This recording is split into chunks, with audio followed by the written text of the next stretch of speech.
សួរបងប្អូនទាំងអស់គ្នាដែលបានទស្សនាវីដេអូនេះផ្ញើជូនបងប្អូនគ្នាទស្សនាកំសាន្តបាទសម្រាប់ថ្ងៃអុំទូកចប់ហើយថ្ងៃទី7ហើយថ្ងៃនេះតែចប់ម្សិលមិញហើយកម្រងថ្ងៃនេះគឺអត់មានទេថាអត់មានកម្រងទេថ្ងៃនេះគឺនឹកឃើញក៏ចេញបបួលបងហើយនឹងគ្រួសារបាទគឺចេញម៉ូតូ trip គិតថាទៅកពតថ្ងៃនេះហើយហ្នឹងហើយគឺមេឃអីល្អសតុំមិនជាក្តៅហើយភ្លៀងក៏អត់ភ្លៀងដែរព្រោះខែនេះភ្លៀងដូចជាជាប់រហូតដែរថ្ងៃនេះព្រោះថ្ងៃនេះគឺធ្វើដំណើរចេញពីឈូកមកហ្នឹងហើយមកដល់កពតតរេនហើយបកមកកែបបច្ចុងក្រោយមកបានថតនៅទឹកឈូវិញបងប្អូនអរគ្នាហើយឃើញទឹកនេះគឺវាឡើងច្រើនមែនតើនេះគឺតំបន់ទឹកឈូហើយដើមខោខាងលើគឺកញ្ចក់បាទហើយដូចបងប្អូនឃើញហ្នឹងទឹកគឺថ្លាយ៉ងតែម្ដងមកទឹកច្រើនមែនតើអញ្ចឹងអត់មាននិយាយហ៊ានចុះទេបានតែនៅ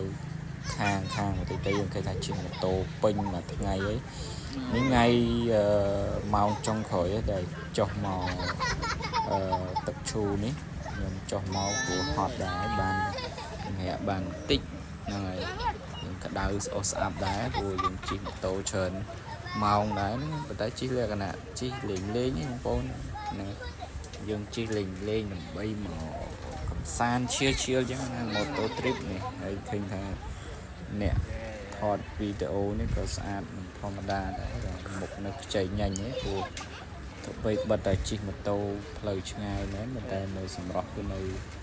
រក្សាបានធម្មតាទេធម្មជាតិទេតែប៉ុណ្ណឹងហើយនេះម៉ោងចូល3ហើយបងប្អូនខ្ញុំកំពុងថតហ្នឹងម៉ោងចូល3ហើយក៏តា4-10នាទីទៀតខ្ញុំនឹងបានទេចេញទៅហ៎បាទចេញឡើងមកឈូកវិញបាទចឹងមើលសម្រាប់ខ្លួនឯងទៅកាន់សួរទៅបានទៀតមើលទឹកឈូកំពុងហូរមាញ់បងប្អូនមកលេងច្រើននៅកំហូររបស់កែទឹកឈូក៏ដូចជាកពតហ្នឹងណាឃើញមកច្រើនការតរេននៅខាងលើនេះបងប្អូនមើលឃើញនៅវីដេអូអញ្ចឹងហើយអរគុណបងប្អូនទាំងគ្នាទស្សនាបាយបាយ